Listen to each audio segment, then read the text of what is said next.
Light Cycle Kit installation video. Here is your controller with a color changing key fob. Here's your relay. It comes with the fuse and your terminals. And then a connector for your controller. Grab an 8mm or a 10mm.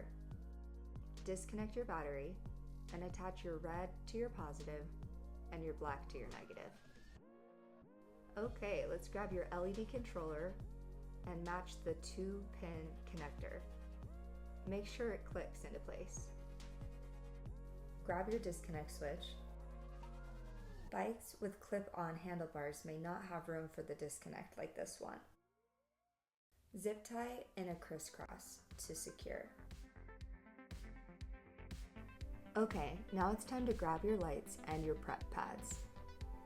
Find paths that highlight the shape of your motorcycle. Ensure enough surface area to mount to. Grab your prep pads, wipe down the installation areas. The lights will only stick to a clean surface. Time to install the lights.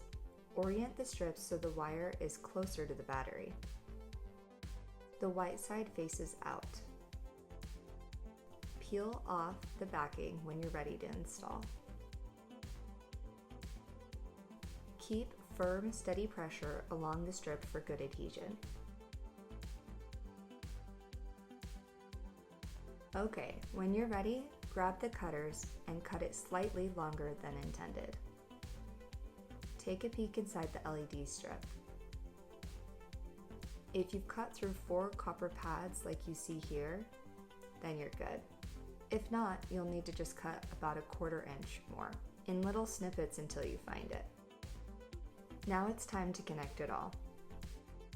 Route your wire and connect to the splitter. The last step is to seal up your ends. Grab the silicone glue.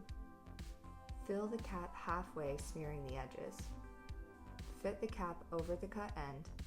Repeat these steps for each strip and your light cycle will be ready for the grid.